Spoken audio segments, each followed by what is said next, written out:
First, I would like to thank Leon Kos for inviting me to do this presentation. I would like also to thank Mattia Maffei for everything, all the arrangement, everything was just perfect, so thank you very much for that. What I'm going to talk today is to show you a brief overview of what we can do with high-performance computing for gas turbine flows, especially regarding current and future challenges we have to address with CFD flow solver to improve the product built for aerodynamics applications as well as gas turbine and so on. So this work has been prepared based on materials obtained in the CFD team at Safrax. I will show you also some examples. This is a cooperation basically between many different organizations such as Onera. That's why Michel Gazette is here also today. And this is a work that is mainly supported by our industrial partners such as Airbus and Safran. What I want in the next hour is just to tell you a story. This is the story of high-performance computing in France, how we develop our codes, how we make some mistakes sometimes, and how we can improve the quality of the codes, and how we can simply develop and adapt these flow solvers to new high-performance computing architectures. So first, why high-performance computing is so important for gas turbine flows. First, let me to show you a very simple equation that everybody can understand in this room. Energy today is obtained from combustion. More than 80% of the energy consumed on Earth comes from the combustion of gas, oil and coal. That's a problem because, as you know, there are some fuel depletion, the cost of oil is increasing year after year. So we have really to reduce the impact and the consumption of aeronautics products to adapt them to the fuel depletion. So we have now to improve the efficiency of aircraft, the efficiency of gas turbine, and all the products basically that consume some energy. Another thing you have to keep in mind is that more than 80% of electricity in the world is produced by means of turbo machinery. More than 80%. So that's really a huge societal goal. If we can improve the efficiency of gas turbines, it has a direct impact on the production of electricity, and it can help to reduce the CO2 emissions, for example. So that's really important to do that today. And why it's so difficult to do? The problem is that in this kind of complex industrial systems such as turbo machinery and aircraft, you can observe very complex flows. I'll show you here an example of the flow around the blade profile. And you can see that you have some transition and different kind of transition considering the pressure side or the suction side.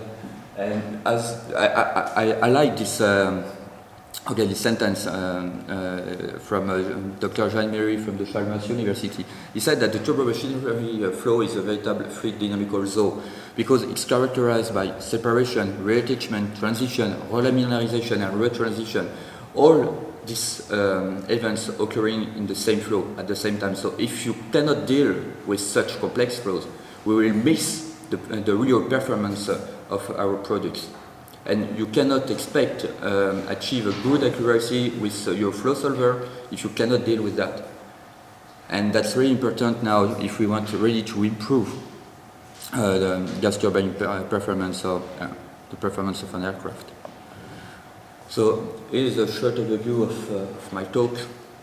I will first to present the players. I mean by players, codes, CFD codes, and humans behind the codes. I'm not going to show you everything that is working. I'm going to show you what doesn't work and what we can do to fix the problems. And that's the process of innovation. We have to identify why there are some problems, why my CFD code performs badly on a parallel architecture, and what we can do to overcome this problem. Then I'm going also to show you actually what high performance computing can do for gas turbine industry and for aircraft industry. So first, let me to present you Onera. Onera is the company where Michel Gazec is working. This is the French Aerospace Lab. It's made of about 2,000 people, so it's quite a big company. It's more or less a bridge between academic research and industrial applications. So there are three different competence centers. The first one is aeronautics, the second space, and the third one is defense. So basically, the objectives of Onera are to promote breaking technology, as I said, from academic world to design real products. So it's a science from labs to industry. And the other objective of Onera is also to train highly skilled engineers and scientists to address the future challenges of aeronautics industry. The second player is Surfax. Okay, this is my company. Surfax is a smaller research center. We are about 100, shared in 4 different teams. Okay, it's a private company. We are funded mainly by all the guys here. So EADS is basically Airbus, and we are also working a lot of with Safran. Onera is also one of my shareholders. And I'm working in the CFD team. So the CFD team is split in 3 different activities: aerodynamics for aircraft, combustion, and turbomachinery. I'm the group leader of the turbomachinery activity. Okay, and now let's go to the code. This is just an overview. This is the code ELSA, which is a structure flow solver mainly designed for aerodynamics applications. So this code is owned by Onera and is jointly developed by Onera and Surfax. And it is used by most of aeronautics companies in France, such as Airbus, Eurocopter, Safran, SMECMA and Turbomeca, and EDF. EDF is not working on aerodynamics, but is also using this code for nuclear applications. This is a compressible finite volume flow solver with multi-block structure meshes capabilities. The architecture is adapted to massively parallel computer because we can run this time till something like 10,000 or 20,000 computing cores with a correct efficiency. Another advantage is you can have different level of modeling inside the code, such as ranks, GS and LES. I don't know if you are really comfortable with these different categories of flow solvers. You know LES and RANS? Okay, please raise the hand. And okay, we are only 2 or 3 people to know what is RANS and LES. Okay, and okay, nice. The other code is AVBP, which is an instructor code for reactive flows. This code is owned by Surfax and is mainly developed by Surfax and IFP. It's also a code that is largely used for industrial applications, especially by Safran for the design of combustion chamber.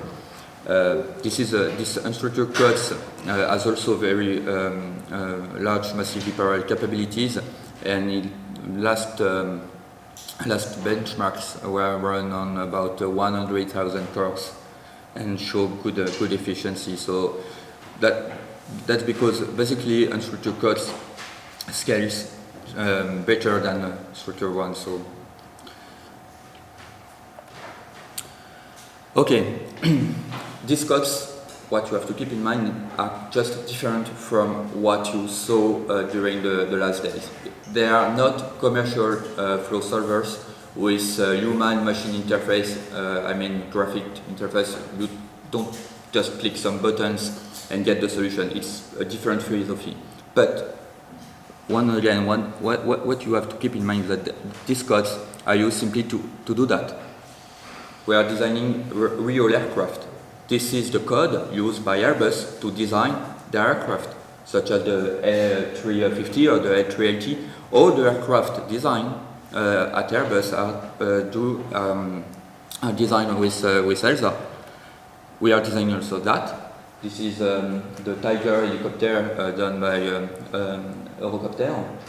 Okay, are actually a very large range of applications. Not just aeronautics products. We are also dealing with motor engine for Renault, for example, to increase the efficiency of motor engine. We are dealing with gas turbines and with very large family of aeronautics products. All these products are designed with either ELSA for aerodynamics or AVBP for combustion. So these are real-life codes. They are really used in industry to design this kind of product. Now, I would like to explain briefly what industry can expect from high-performance computing capabilities in this kind of flow solvers. What more CPU power really mean for industry.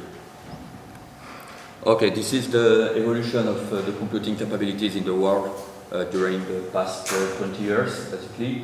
So as you can see, there is quite a linear progression. So we can anticipate what will be the power available, for example, in 5 or 6 years. And we have to take this kind of evolution into account in order to adapt our flow solver. That means most of the computer areas in the top 500 are now made from thousands, hundred thousands of computing cores. So if your flow solver cannot run on 100,000 cores, at least in a couple of years, you will be simply out of the game. So that's very important. That's mandatory to be able to run on this kind of computer with a good efficiency, not only on 10 or 100 cores. I mean, many thousands computing cores should run at the same time to solve your problem. Okay, what is the problem? As I said right before, we experience very complex flows that are mainly related to turbulence. Turbulence is the enemy of all CFD codes. That's the biggest problem we have to solve with CFD flow solvers.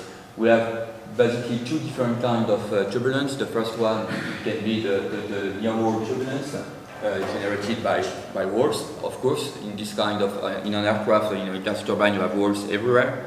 So, okay, turbulence close to walls is strongly anisotropic, so that means it's really hard to get an accurate model to represent what happens close to walls due to turbulence. And the other one is the free-stream turbulence. This kind of turbulence is so very important because it can modify the transition point on a blade, for example, or around a wing.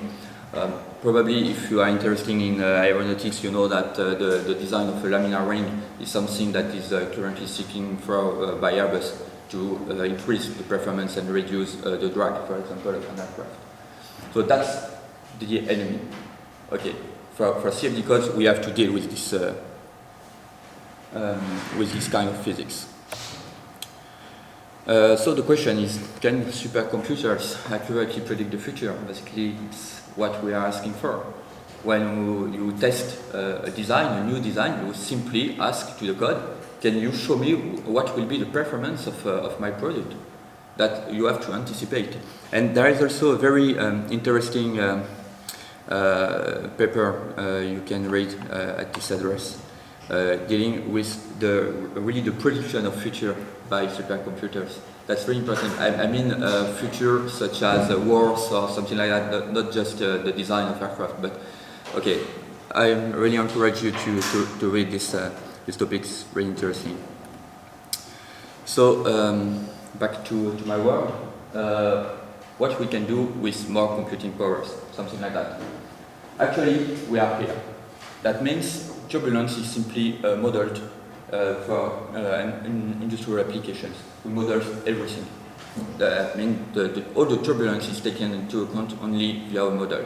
It's not universal. It's okay. Maybe it doesn't work so bad, but it's really not perfect. And we want to move to this part of the graph. Here you can solve the full Navier-Stokes equation. problem is that due to the high Reynolds number you have in an aircraft, in a gas turbine, we cannot, even with current computing means, solve the full Navier-Stokes equation. So that means you have to model at least a bit turbulence. And that's what we are looking for. And yes, the simulation only of the largest eddy of turbulence in the flow.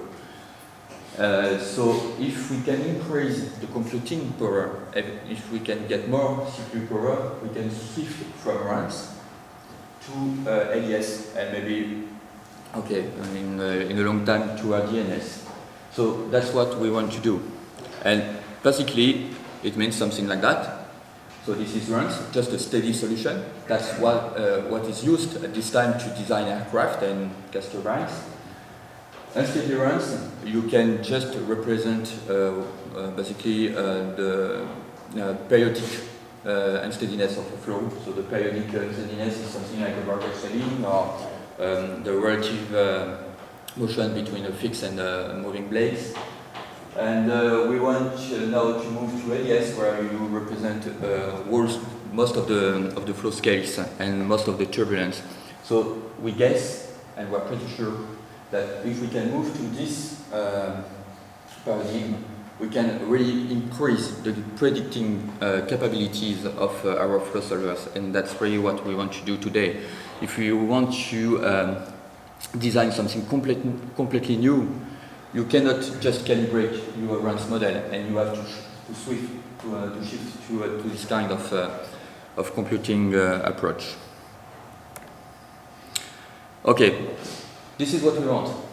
This is the speed up, so the performance of my code, regarding the number of computing cores you use at the same time. So basically, if I run a simulation on 100 cores, I simply expect that the time for execution will be under 100. That's the perfect speed up. Actually, this is not what occurs. Most of the time we observe this kind of thing. I mean, when we increase the number of computing cores, you don't get the ideal speed up, and you sometimes observe very poor performance. In the next slides, I will show you some examples of what can really happen in CFD codes to explain this kind of behavior. In this case, it simply means that using more than something like 10 or 20 cores is just useless. You will just burn your computer for nothing. So, that's the question. Why my parallel efficiency is so bad sometimes when I deal with real-life applications. That's something I really like, because it's a teamwork to design a flow solver. For example, Airbus or Safran ask us for new functionalities to design their product, so they know more or less what they want to do. They ask guys, the team leader, to do that, to design what can be the functionality in the code. Then they ask the programmer to develop the method, and then you can see the different part of this task, and at the end you get that. So that's real life problems. That really happens when you design a CFD code. You are not alone in your office to design your code. No, there are many different people from different companies, from industrial worlds, from academic worlds, that have to work together. So it's a really hard team task problem. Now let's go just into some of details. When you run in a sequential mode, you have just one program with one big mesh, for example. So you run it on one CPU. And when you want to run the same program on different, on many computing cores, you have simply to adapt the problem. That means, for example, this is my initial mesh. I have to split the mesh and share the different part of the meshes on my computing cores. And you have to take into account load balance problems, because each computing core should work with the same charge than all the other cores. So there are different kind of different ways to do that.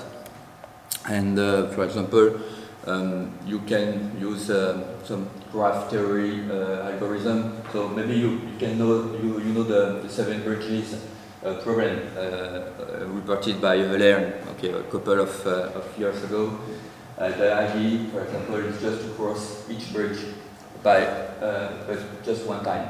How can I cross each bridge just one time, the 7 bridge, without go back to a previous path? Actually, this problem has no solution. But okay, that's basically what we are trying to do when you have to make a communication path between the different computing cores. So that can be a problem.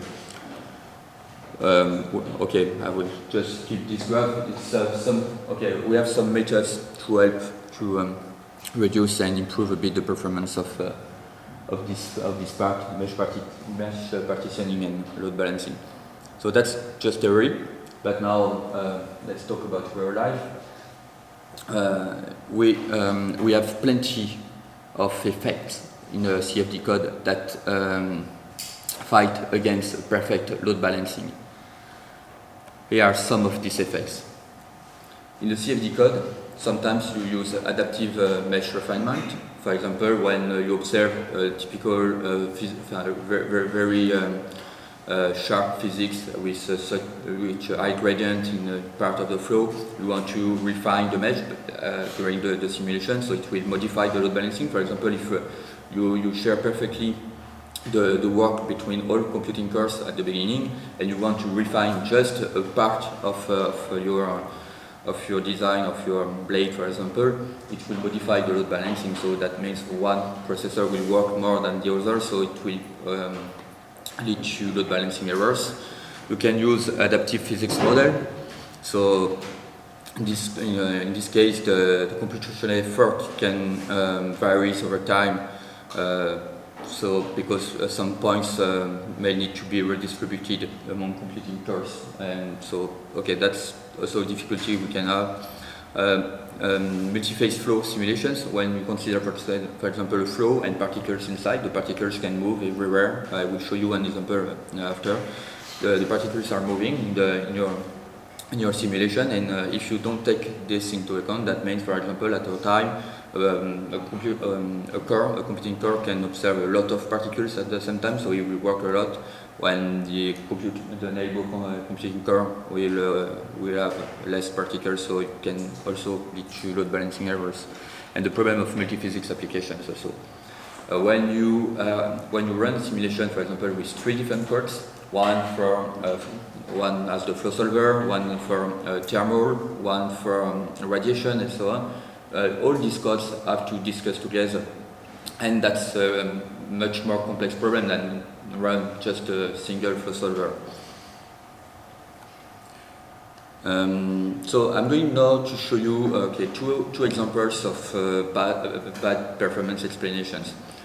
I don't know if you are comfortable with this kind of thing. MPI communications, everybody knows in the room, more or less. So I'm just to explain you very simply how it works. For example, you can have the point-to-point communications. That means one computing core will discuss with just another computing core. They are just discussing together. Two computing cores are making some action. That's, for example, the strategy that has been used in the AVBP code at the beginning for input-output right on the disk. For example, all these cores are solving the problem, and when you want to write something, a solution, for example, on the disk, they are discussing with the master computing core, just one core, and this core make the write on the disk or write the solution. It leads some basically to 2 by n messages, where n is the number of computing cores. The other strategy is to use collective communications. In this case, you are using a tree graph. So this is a schematic view of a tree graph, and all the cores discuss more or less together. So the idea behind this kind of collective communication is to reduce the number of messages you have to exchange to do the same work. In this case, the number of messages is 2 by log n. One again, n is the number of computing cores. So in this case, compared to the point-to-point communication, it will reduce the number of messages you have to exchange. Let me to show you what is the influence of this kind of communication on the performance of a code. Okay, this is a combustion chamber. You can see a beautiful field of a whole combustion chamber, which is made of about 70 million cells. Okay, this is the evolution of the number of points on each computing core, depending on the number of CPU you are using. For example, while you are using about 10,000 computing cores, the number of cells on each core is about 10,000. So the original implementation of the code was with point-to-point communication, at least to 2 by n messages, and what we observe. This is the speed up with respect to the number of CPU you are using. So this is the ideal speed up, and as you can see, when you are using more than 4,000 computing cores, you observe the very bad performance because you are using, for example, in this case, 8,000 cores. I mean, your performance is worse than if you are using only 4,000. I mean, you're using 8,000 cores. I mean, you will need more time to get the solution than using 4,000 cores, for example. So that's a really bad performance. And now, if we are moving to global communications, you are reducing the number of MPI messages you have to exchange. You can observe something very good. The performance is largely increased, and you can observe even with 8,000 cores, nearly 80% efficiency on this application. So basically, the way you make the communication is really important. Sometimes a point-to-point communication can work better. It depends on what you want to do. Let me to show you another example. This is quite complex, I'm sorry, but if you have some question, we can just discuss after my speech. So this is the flow field in a compressor. This compressor has been designed by SNECMA. Basically, this is a high pressure compressor that you can find, for example, on the CFM56. Okay, the most sell engine in the world. Okay, you have 6 different rows, and as you can see, there is one row that is moving while the others are fixed. So you have to exchange the information at the interface here. You see the dashed lines. So the problem will be, how can I exchange the information between the two moving rows? Okay, this is what happens. Okay, we have basically this is with Elsa. We have two different communications, point-to-point and global communication. When we are dealing with blocks inside of the flow, we are using point-to-point communication, except at the interface. At the interface here, we are using global communication because you have different computing cores on the two sides of the interface, and they have to communicate together. So you cannot just isolate one computing core to discuss with another one. You have to take into account all the computing cores from one side of the interface and all the computing cores from the other side of the interface. So you have to use collective communications. It's mandatory. You don't have the choice. Okay, each line represents the work done by one CPU. When you have some white part, it means the CPU is working. It makes a computation of the flow. And the gray part are relative to point-to-point communications, and the black part is relative to collective calls. This CPU are related to the interface, while this one here no worries about what happens at the interface. They are just complete cores in the rest of of the flow field. As you can see here, there are some huge time of collective calls compared to this one. It's simply because this one are still working, while this one already have finished their job. So that means in this case, oops, I'm sorry, you don't see. Okay, there's a box here. About all this part are just waste time. Okay, it's simply because when you are here, the processor are simply waiting for the information coming from the other. So in this case, you lost about 20% of the total CPU time simply because a part of my processors are working. That's because the communication are not well balanced everywhere in my simulation. I mean, maybe the number of breakpoints, but not the communication. All the processors are not doing the same work regarding communications. Some have to do more than the others, so that's why we are losing so much time. So what you have to keep in mind is that it's really mandatory when you consider high-performance computing for solvers to reduce as much as possible the size and the number of messages you want to exchange. It's really mandatory if you want to achieve a good scalability. Okay, I didn't talk about numerical method, but of course, the different, some numerical schemes are better adapted to high-performance computing than others. For example, if you consider the stencil of a scheme, and if you need, I don't know, something like 10 points around your cell, it will increase the size of the MPI communication. So you have to consider very compact schemes if you want to achieve a good scalability. That's also very important. And okay, this topic, load balancing, mail splitting, and so on, will be deeply discussed this afternoon for the people that attend to go to the hands-on with Celsa. Okay, now I want to show you some of the bottlenecks we are.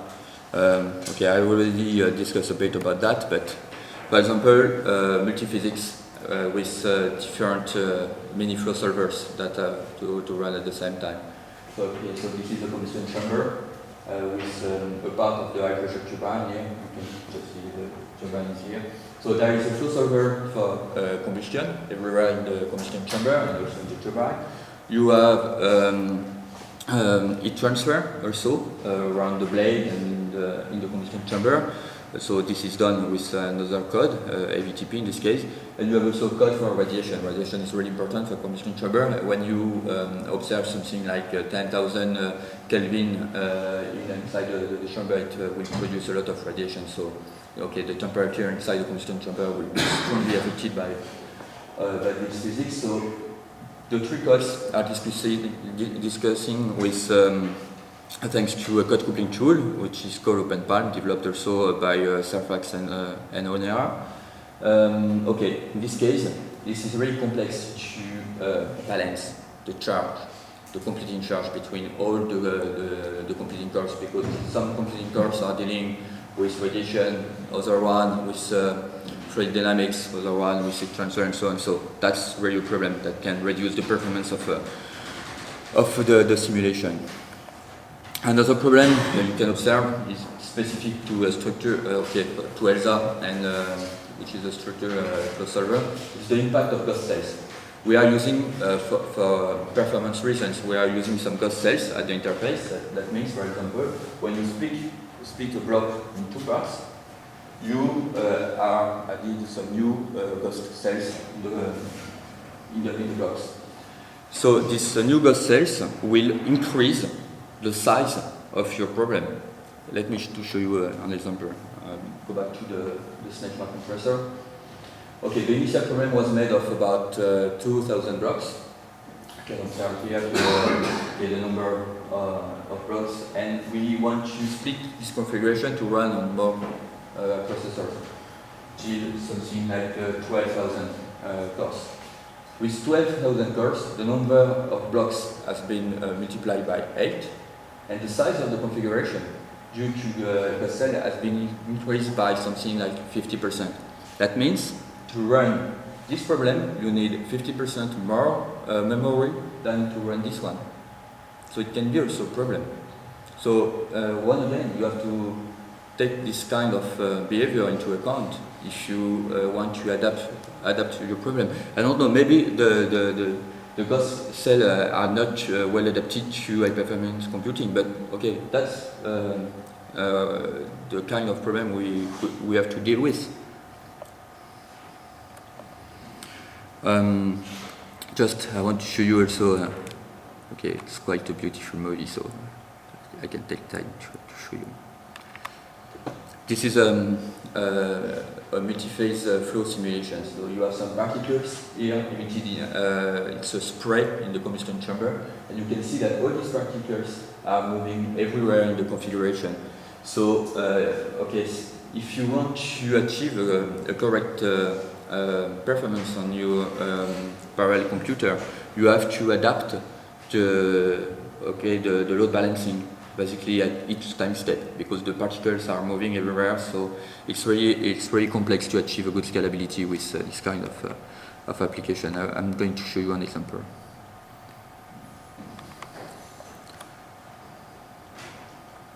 Okay, this is my box. This is where the particles are injected. It's basically a combustion chamber. This is done with ABBP. So if you consider just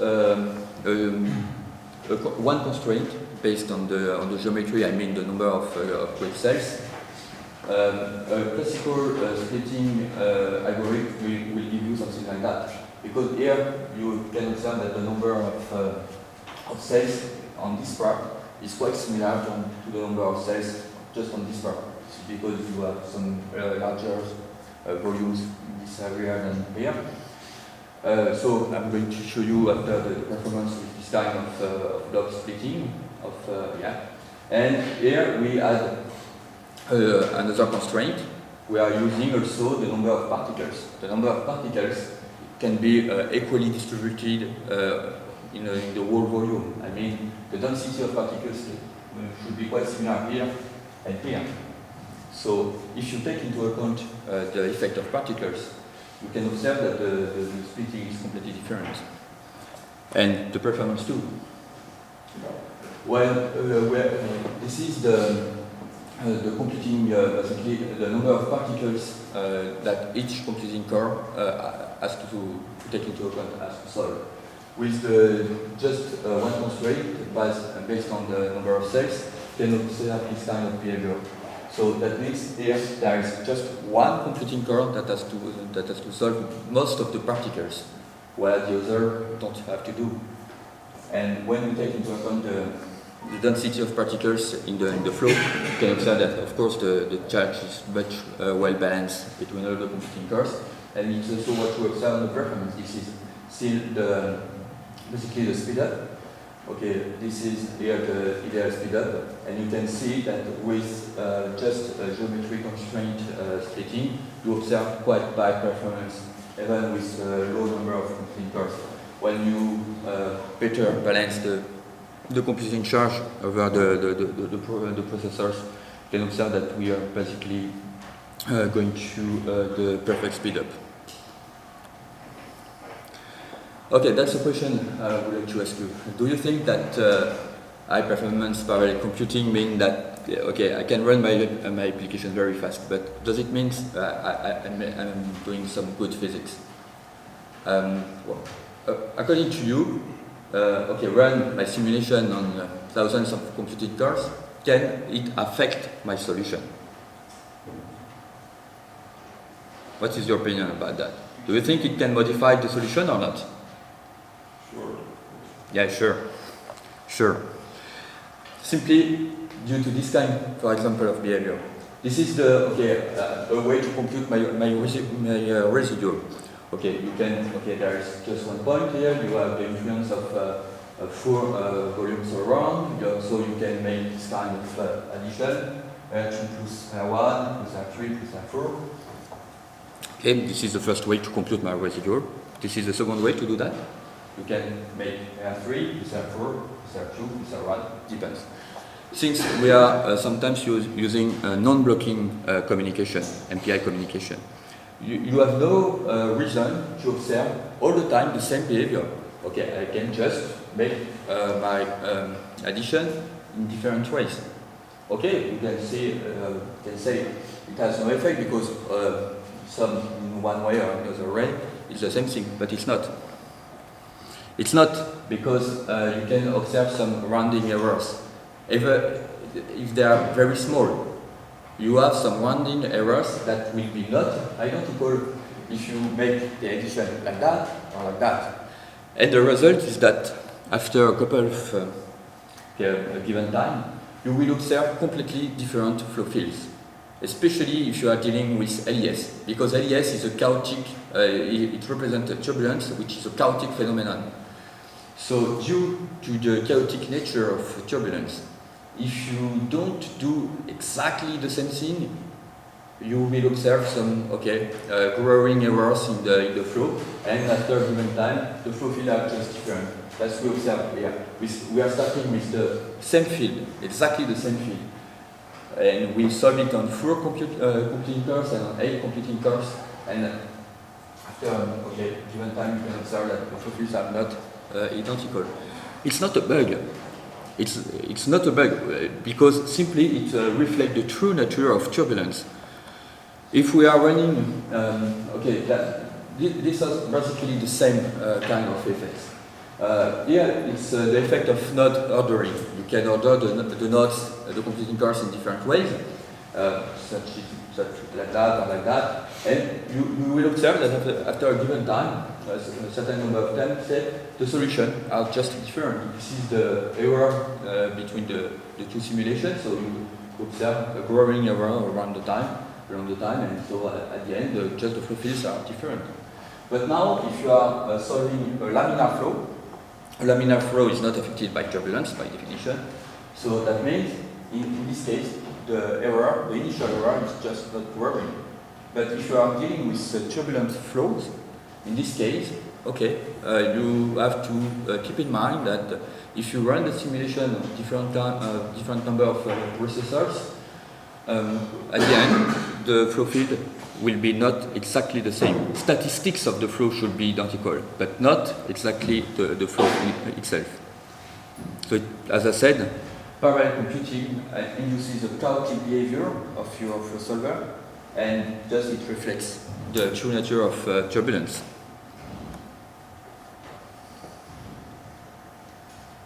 So I have something like 10 or 15 minutes now, or just when you want we stop, just ask me, and I'm going to end my talk.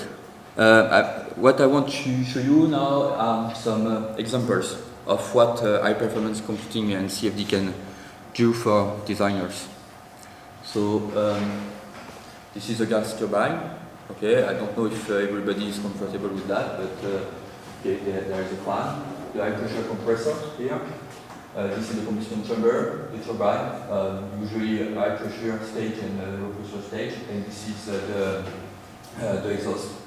We have different kind of problem, but at the exhaust we are more dealing with jet noise, for example, with the stability. The compression system is unstable by nature due to the adverse pressure gradient. Basically the pressure is high and it's low here, so that means the flow wants to go back in the other side.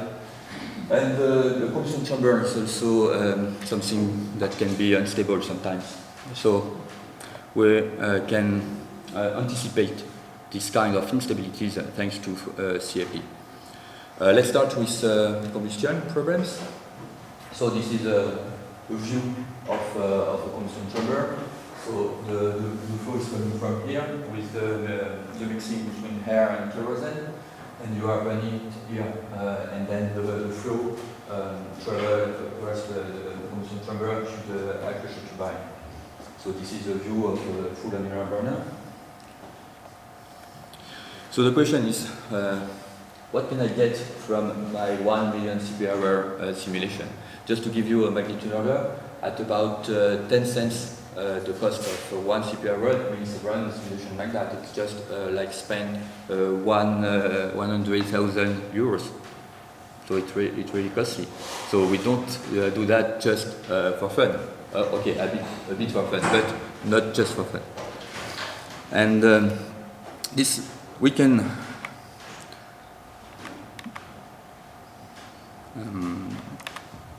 Okay, this is an example of what we can observe.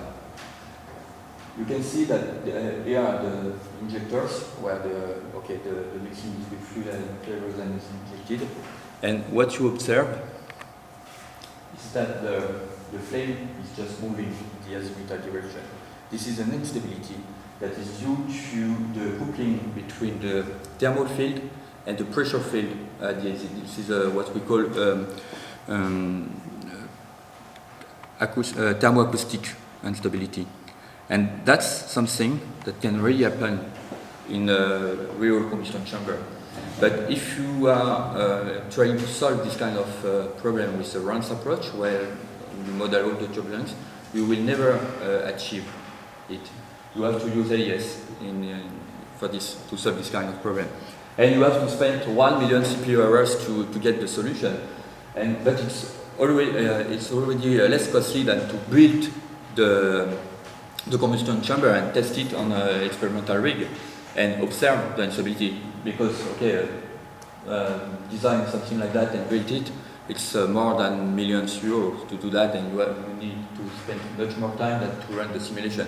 That's a way for industry to use simulation, and especially AES, to validate the design before to build it.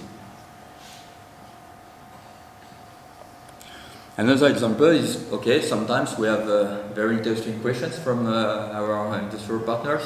For instance, Turbulence asked us, can we certify that our engine can be restarted even in extreme conditions? For example, high altitude and low temperature. For example, in the mountains or something like that. If if the helicopter is landing on the top of a mountain and shut down his engine, can it restart every time? And the answer is maybe. I'm going to show you the process of. We start to ignite the combustion process in a combustion chamber. So you can observe the way of the flame to propagate. You have basically 2 points of ignition in the combustion chamber, and you can observe the behavior of the flame that is moving all around the combustion chamber to ignite all the burners. So the capability of combustion chamber to correctly ignite depends, of course, on the flow field at the inlet, and it's really sensitive too. I mean, if the temperature is just a bit too low or the pressure too low or something like that, it will not work. But you can assess that with AES once again.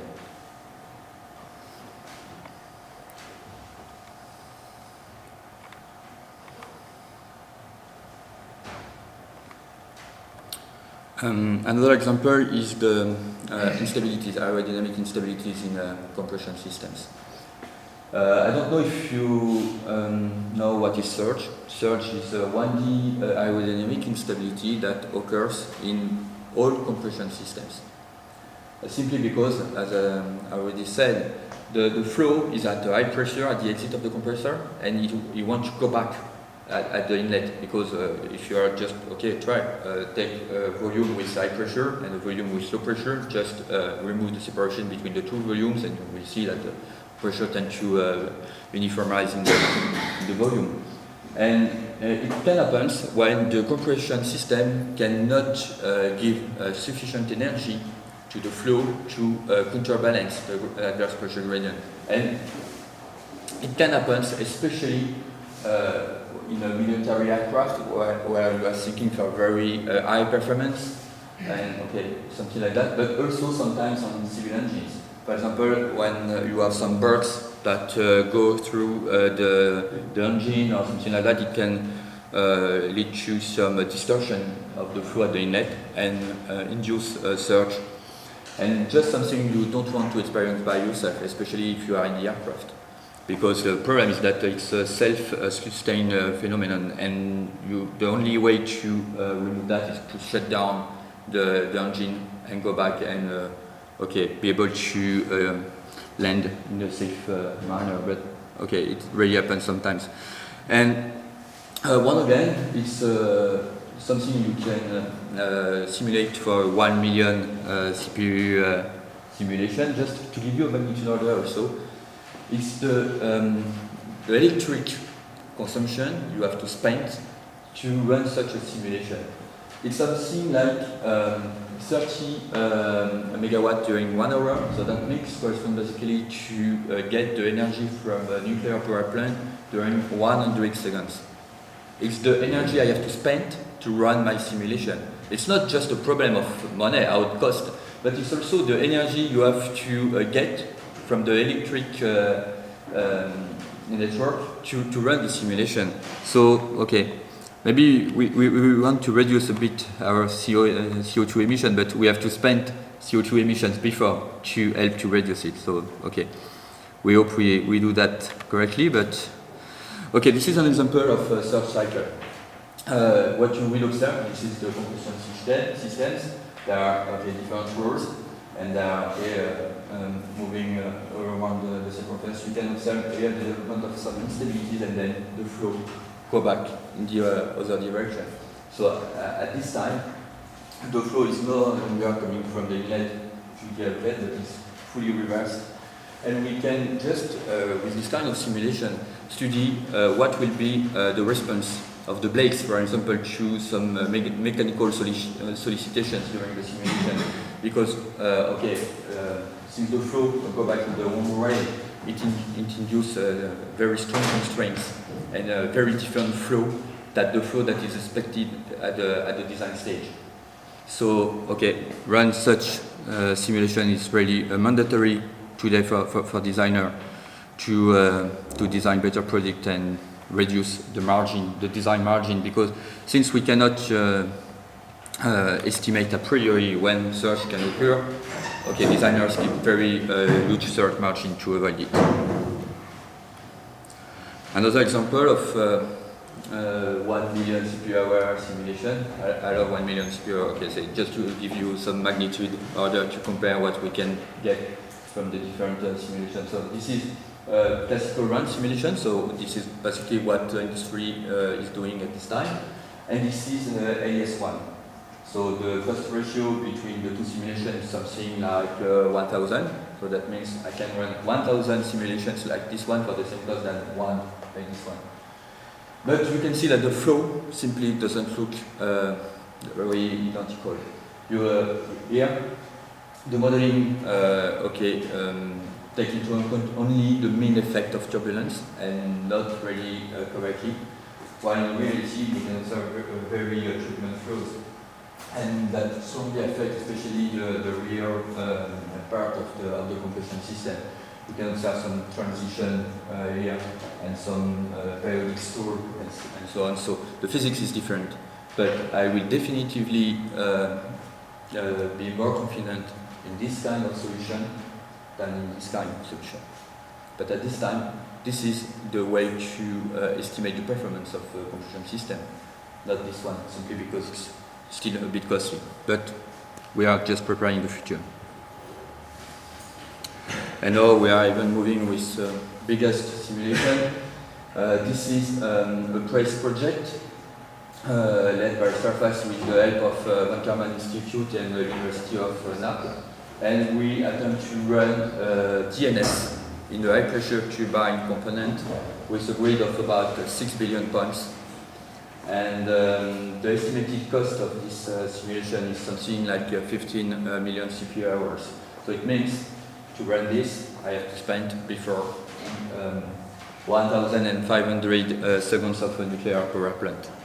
So, okay, that's a really huge electric consumption simulation. But from this kind of simulation, we can expect also very valuable data, especially, for example, to validate lower order modeling.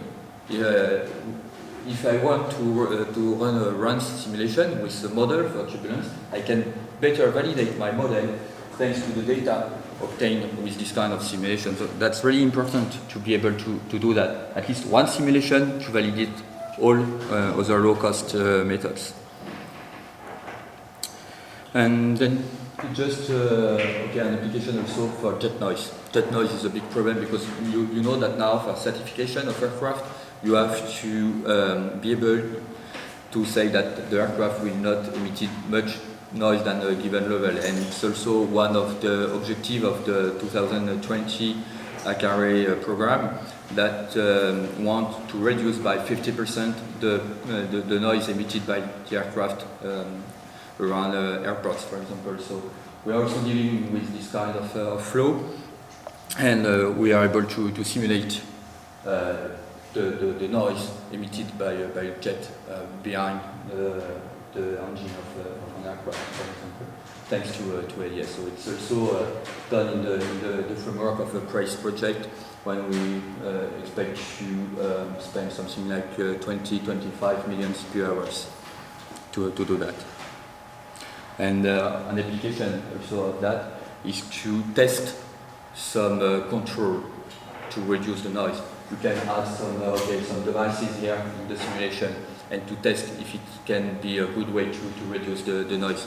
And then if the simulation say it's a good solution to reduce noise, you can just test it on a real engine. Just to finish, I want to show you also, that's one of the problems we have with simulation. Sometimes you don't know all the physical parameters of your solution.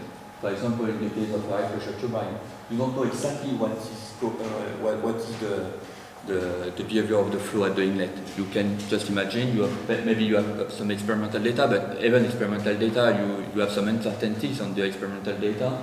You don't know exactly what is the condition, for example, at the wall, because you can have some thermal exchange. So you have to take into account all these uncertainties or all these unknown parameters on your simulation, because it's just a nonsense to compare your simulation with some, every parameter you don't manage correctly with an experimental data, for example. That's a mistake that is done by most of the students at this time. Just want to compare your simulation with so much uncertainties with the experimental data. It's just a nonsense.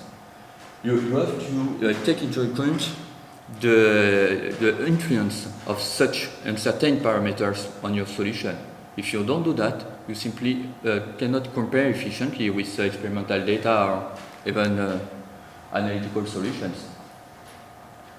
So high-performance computing and parallel computing can help also to do that, because you can basically estimate the sensitivity of a numerical solution to a unknown parameter by running something like 1,000 computations for example with two unknown parameters, and get something like that. Okay, this is the software assessment. I will not comment it, but this is something very important for designers. This is heat transfer. Heat transfer on a high pressure turbine.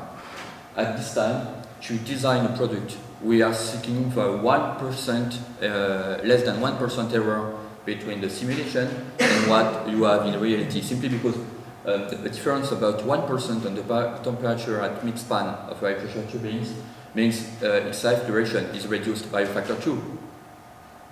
So it's a difference between my turbine can run 1,000 hours mission or just 500. So that's something very important. Okay, this is the transfer. This is the seesaw following the turbine wall. This is the leading edge. And the blue curve, the plain blue curve, is my solution without uncertainty. I simply run a simulation with the data interval. And you can see that, especially on the section side, the simulation performs much more better. So that means the fact that the solution is not good on the section side is simply because you cannot manage correctly and you don't have the correct input parameters in your simulation. But on the pressure side, even by handling the uncertainties, you don't perform a better job. In this case, it's simply because of modeling. The modeling of turbulence is not correct, and you have to run AES to perform better. Okay, we tried, of course, and if we run AES the level of heat transfer is correctly estimated, but it's much more costly than runs like that. So it brings me to the conclusion. Computers are evolving very rapidly. So that means when you are working on flow solvers, you have to adapt your code all the time and constantly. You cannot just design a code and say, okay, it will work in the same manner in 10 years. It's completely false. You have to adapt the code constantly to get the best of high-performance computers. And what you have also to keep in mind is that there is currently a very strong competition between the great world economic powers such as USA, China, and Europe to be the first to get over the step of exascale computing. So the country that will do that will get a decisive economic asset for its industry, because the capability to improve aeronautics or automotive products directly rely now on the capability to get the best of supercomputing. So that's very important. But there is something that is still missing at this time. We have to train and highly skilled scientists and engineers to get the best of these computers.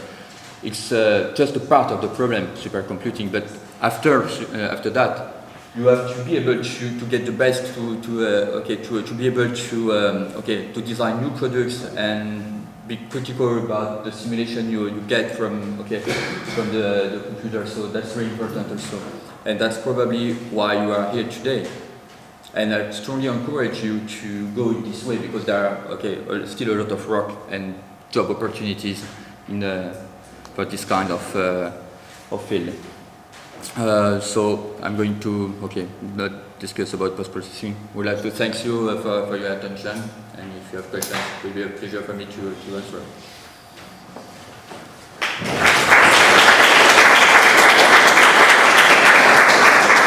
I would also like Michel Gazax to come to the podium to have answered, and I want to personally thank him for make these tutorials in the afternoon possible, although he's man behind, but I know that he's a great guy with a lot of experience. So please come, I will congratulate you again. And what I would like to ask, because we would also like to have such an answer, and I didn't still get it, how can we get in touch, not just in this school, but how some companies from Slovenia and abroad can get in touch with such software that you are, of course, developing for many years. This is a question for Onera, and I must ask another question from Surfax, or a comment. AVBP is a code that received this year prize from Praise as the most innovative HPC product on industrial seminars. So additionally, also this goes for the AVBP that is developed at Surfax, how companies can collaborate and how can they collaborate with you to get this advanced software in their research, or maybe properly interested in working with this. In Slovenia we have quite some turbo machinery companies, aeronautics companies. Representatives here were closely watching your presentation, and probably they would like to ask this question, but I've asked them as organizer of this session. So please. So I think that to get a copy of the ELSA software, you have to contact the UNERA official authorities, Of course. Yeah, I think that we have something like a commercial division, which is able to make you some offer, some. So this for research. Of course, we are at university, but as I said, most people are here not just looking for the software, but for a collaboration. So probably you cannot just get a code and start working with this. Sure. You need a lot of experience. You need to be in touch with developers or experienced guys working daily on this to get some kind of support, because most of us are working with open source codes like OpenFOAM and like that, and without any instructions you cannot get into details or know the tricks that are of course in every code. And when we are also developing our code, we know what we can do and what we should not do. And this is mostly for non-commercial codes like you are using this for your work daily. Can you comment this? Yeah, just for example, with AVBP, we are organizing some training at Surface. So that means, for example, to get the code here, you have just to contact Thierry Poinceau, which is the leader of the CFD team. And it's only if the use of AVBP is only for our research programs, you should normally get the code quite easily. Then, about 2 times a year, we are organizing some 1-week training about AVBP directly at Surfax.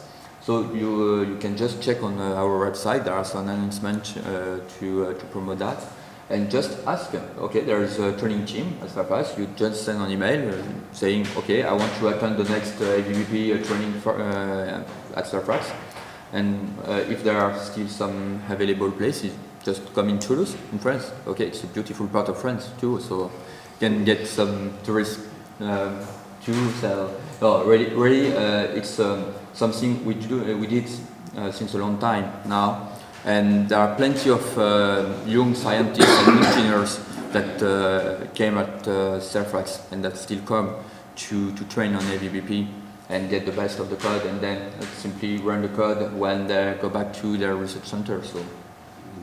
And I guess they're basically more or less the same thing. I thought there are also some training on ELSA. There are training sessions also, yes. Unfortunately, our session is in parallel to one PhD defense in CFD, just right this moment. So many people from CFD lab were obliged to went there to get theirs, and we have Professor Tomiyama and other, even Professor Sousa that was in the committee for this school that initially invited you as a presenter, is not present, unfortunately, with that. But I would like to thank you again for this presentation, because it is an honor to have such people coming to Praise School. Of course, I believe this is also something that you were interested to spread the word, to show it is not a conference but a school. And we know that in such schools you are showing stuff of low level at the trainings, but what we saw is something that somebody also for research is interested to see what is possible, and that such schools give us. So thanks again. I would applaud again for this.